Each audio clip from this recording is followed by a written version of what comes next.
নমস্কাৰ। এই মুহূৰ্তত জনাইছোঁ অসমবাসী ৰাইজৰ কাৰণে কেইবাটাও গুৰুত্বপূৰ্ণ খবৰ। যাৰ যাৰ ঘৰত ৰেচন কাৰ্ড আছে তেওঁলোকে নতুনকৈ চৰকাৰী ৫টাকৈ আঁচনিৰ বাবে আবেদন কৰিব পাৰিব আৰু এই ৫টা আঁচনিৰ কামসমূহ ইতিমধ্যে আৰম্ভ হৈছে। আজিয়ে আবেদন কৰক আৰু চৰকাৰী ৫টাকৈ আঁচনি লাভ কৰক। চাওক কি এই আঁচনিসমূহ। আজিৰ প্ৰথমটো আঁচনি হৈছে যাৰ যাৰ ঘৰত ৰেচন কাৰ্ড আছে তেওঁলোকে নতুনকৈ চৰকাৰী টয়লেটৰ বাবে আবেদন কৰিব পাৰিব। অৰ্থাৎ নতুনকৈ চৰকাৰী টয়লেটৰ বাবে আবেদনৰ কামসমূহ চলি আছে। যদি আপোনালোকে চৰকাৰী টয়লেটৰ বাবে এতিয়ালৈকে আবেদন কৰা নাই বা পোৱা নাই তেতিয়াহ'লে আপোনালোকৰ বাবে খুবেই ভাল খবৰ। অসমৰ লাখ লাখ পৰিয়ালৰ বাবে খুবেই ভাল খবৰ।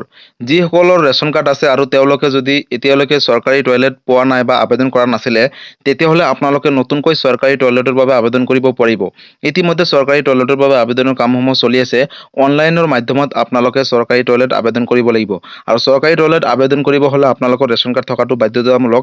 তাৰ উপৰিও আপোনালোকৰ বেংক একাউণ্ট লাগিব আৰু আধাৰ কাৰ্ড লাগিব আৰু বেংকৰ লগত আধাৰ কাৰ্ডটো লিংক থকাটো বাধ্যতামূলক, কাৰণ আজিকালি চৰকাৰী টয়লেটৰ পইচা ডাইৰেক্ট ডিবিটিৰ মাধ্যমত আপোনাৰ হিতাধিকাৰীসকলৰ একাউণ্টত পোনপটীয়াকৈ অসম চৰকাৰে প্ৰেৰণ কৰে। গতিকে আপোনালোকে এই যোনটো বেংক আছে সেই বেংকৰ লগত আধাৰ কাৰ্ডটো লিংক কৰি ৰাখিব, অথবা আপোনালোকে IPB অৰ্থাৎ ইণ্ডিয়ান পোষ্ট পেমেণ্ট বেংক এটা নতুনকৈ একাউণ্ট খুলি ল'ব।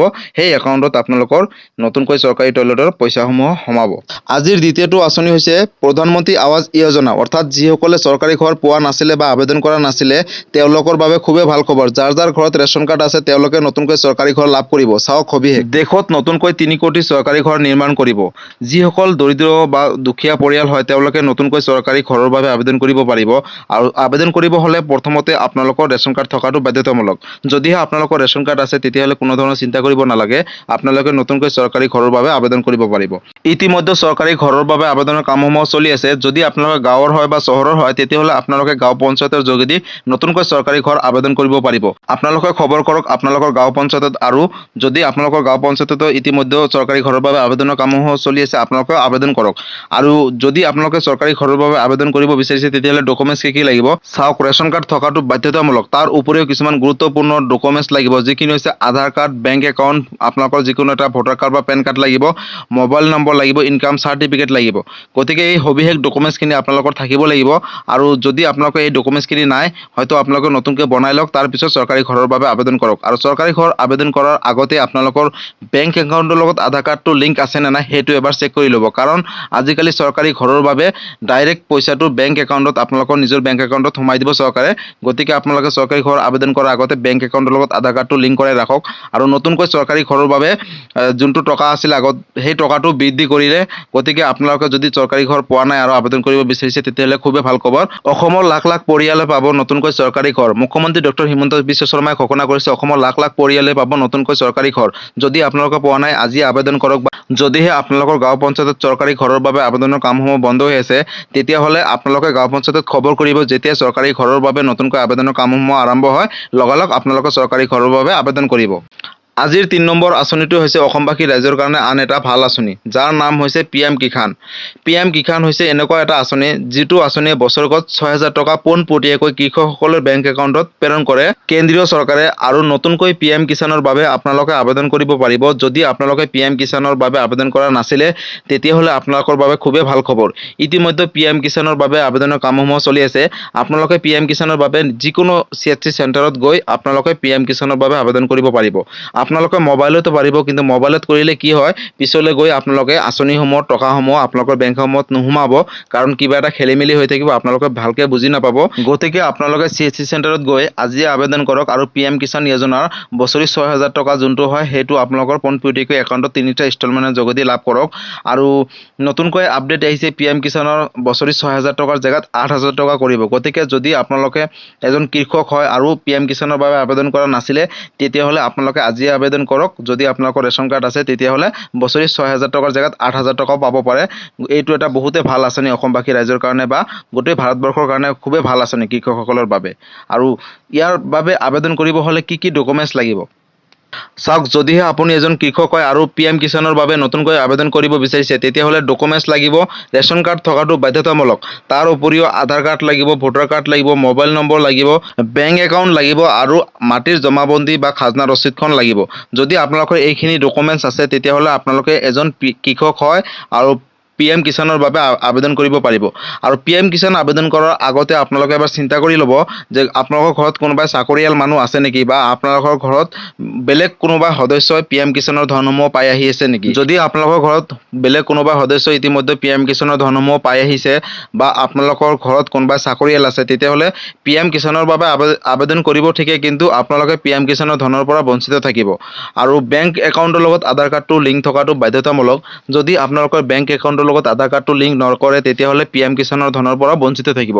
তাৰ বাবে যদি আপোনালোকে বেংক একাউণ্টৰ লগত আধাৰ কাৰ্ড লিংক কৰিবলৈ অসুবিধা পাইছে, তেতিয়াহ'লে নতুনকৈ IPB অৰ্থাৎ ইণ্ডিয়ান পোষ্ট পে'মেণ্ট বেংক বুলি একাউণ্ট এটা খুলি ল'ব পোষ্ট অফিচত গৈ, আৰু ডাইৰেক্ট PM কিষাণৰ পইচা যোনটো হয় বছৰি 6,000 টকা, সেইটো আপোনালোকৰ IPB অৰ্থাৎ ইণ্ডিয়ান পোষ্ট পে'মেণ্ট বেংকত লাভ কৰিব পাৰিব। আজিৰ 4 নম্বৰ আঁচনিটো হৈছে অসমবাসী ৰাইজৰ কাৰণে আন এটা ভাল আঁচনি। যাৰ যাৰ ঘৰত ৰেচন কাৰ্ড আছে তেওঁলোকে নতুনকৈ প্ৰধানমন্ত্ৰী উজ্জ্বলা আঁচনিৰ অধীনত চৰকাৰী গেছৰ বাবে আবেদন কৰিব পাৰিব। যদি আপোনালোকে এতিয়ালৈকে চৰকাৰী গেছৰ বাবে আবেদন কৰা নাছিলে বা পোৱা নাছিলে, তেতিয়াহ'লে আপোনালোকৰ বাবে খুবেই ভাল খবৰ।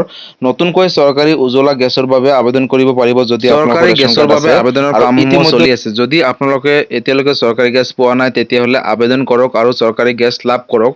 আৰু বজাৰতকৈ অৰ্থাৎ আপোনালোকে যোনটো কিনি আনিছে তাতকৈ বহুত কম মূল্যত চৰকাৰী গেছ পাব। আৰু চৰকাৰী গেছ আবেদন ক'ত কৰিব, কেনেকৈ কৰিব, যদি চৰকাৰী গেছৰ বাবে আবেদন কৰিব বিচাৰিছে, তেতিয়াহ'লে আপোনালোকৰ ৰেচন কাৰ্ড থকাটো বাধ্যতামূলক। তাৰ উপৰিঞ্চিও আপোনালোকৰ বেংক একাউণ্ট লাগিব, আধাৰ কাৰ্ড লাগিব, বা ভোটাৰ কাৰ্ড বা পেন কাৰ্ড লাগিব, মোবাইল নম্বৰ লাগিব আৰু ফটো লাগিব। আৰু আপোনালোকে চৰকাৰী গেছ আবেদন কৰিবলৈ হ'লে কম্পিউটাৰ দোকানতো পাৰিব, আৰু নহ'লে আপোনালোকে মোবাইলতো আবেদন কৰিব পাৰিব। অথবা চৰকাৰী গেছ আবেদন কৰিবলৈ হ'লে আপোনালোকে যোনটো গেছ আবেদন কৰিব, অৰ্থাৎ ESP কৰক বা ইন্ধন কৰক বা ভাৰত গেছ কৰক, য'ত ডিষ্ট্ৰিবিউটাৰ আছে তাতে গৈ কিন্তু আপোনালোকে চৰকাৰী গেছৰ বাবে আবেদন কৰিব পাৰিব। আৰু চৰকাৰী গেছ আবেদন কৰাৰ আগত আপোনালোকে মন কৰিবলগীয়া কথাটো হ'ল যে যিটো আধাৰ কাৰ্ড আপোনালোকে চৰকাৰী গেছ আবেদন কৰাৰ সময়ত দিব, সেইটো আধাৰ কাৰ্ডত অন্য গেছ থাকিব নালাগিব। অৰ্থাৎ যদি বেলেগ গেছ আপুনি সেইটো আধাৰ নম্বৰে সৈতে কানেক্ট কৰি লৈছিলে, তেতিয়াহ'লে কিন্তু আপোনালোকে আধাৰ কাৰ্ডৰ নাম্বাৰটো সলনি কৰিব লাগিব। নতুন বেলেগ এখন আধাৰ কাৰ্ড দিব, যিটোত নেকি অন্য কোনো গেছ চিলিণ্ডাৰৰ বাবে সংযোগ কৰা নাছিলে বা দিয়া নাছিলে, তেতিয়াহে আপোনালোকে চৰকাৰী গেছ লাভ কৰিব। আজিৰ 5 নম্বৰ আঁচনিটো হৈছে অসমবাসী ৰাইজৰ কাৰণে আন এটা ডাঙৰ আঁচনি। যাৰ যাৰ ঘৰত ৰেচন কাৰ্ড আছে তেওঁলোকক বছৰেকত 5 লাখ টকাৰ বিনামূলীয়াকৈ চিকিৎসা সেৱা প্ৰদান কৰিব, অৰ্থাৎ আয়ুষ্মান কাৰ্ড। যিসকলৰ ঘৰত ৰেচন কাৰ্ড আছে তেওঁলোকে নতুনকৈ আয়ুষ্মান কাৰ্ডৰ বাবে আবেদন কৰিব পাৰিব। ইতিমধ্যে আয়ুষ্মান ভাৰত প্ৰধানমন্ত্ৰী জন আৰোগ্য যোজনাৰ কামসমূহ আৰম্ভ হৈছে। যাৰ যাৰ ঘৰত ৰেচন কাৰ্ড আছে তেওঁলোকে বছৰত 5 লাখ টকাৰ বিনামূলীয়া চিকিৎসা লাভ কৰিব। অৰ্থাৎ অসমতে হওক বা অসমৰ বাহিৰতে হওক, প্ৰাইভেট হওক বা গভৰ্ণমেণ্টে হওক, যিকোনো মেডিকেলতে আপোনালোকে বিনামূলীয়াকৈ এই কাৰ্ডখনৰ জৰিয়তে বছৰি 5 লাখ টকাৰ বিনামূলীয়া চিকিৎসা সেৱা লাভ কৰিব।